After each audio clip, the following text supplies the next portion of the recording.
হ্যাঁ, আসসালামু আলাইকুম ভাই ব্রাদার ও দর্শক বিন্দু। তো আপনাদের একটা জিনিস আজকে দেখাবো, সেটা হলো আমারই একটা মামার বাড়ি।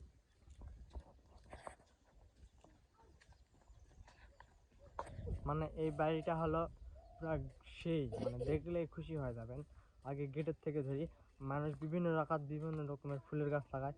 এখানে আপনার দেখতে পাবেন কল্যার গাছ আর কি, কল্যার গাছ। দর্শক দেখুন, ভিতরে আমরা প্রবেশ করি,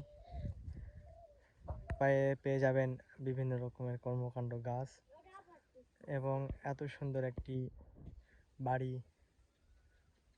খুব সুন্দর।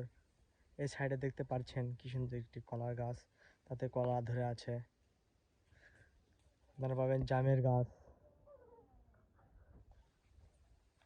দেখতে পাচ্ছেন এখানে হলো, দেখতে পাচ্ছেন জলপাইয়ের গাছ।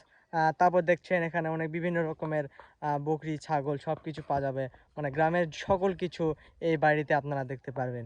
তারপর দেখবেন এখানে তাদের নিজস্ব হাঁস কিছু বসে আছে। এখানে বিভিন্ন রকমের সবজি চাষ করা হয়। তারপর আপনারা দেখতে পাচ্ছেন আমাদের এই ভাইয়ের বাড়িতে, আমার মামার বাড়িতে, এই যে একদম গান্ডারি কুশর লাগা হয়েছে। দেখুন কত সুন্দর সাইজ, অনেক সুন্দর একটি সাইজ কুশরের, দেখুন মেলা সুন্দর। তো এই হলো, এখানে কবুতরও পালা হয়। এটা হলো আমার মামার বাড়ি, খুবই সুন্দর একটি বাড়ি। তো বাড়িটা কেমন লাগলো সবাই কমেন্ট বক্সে জানাবেন।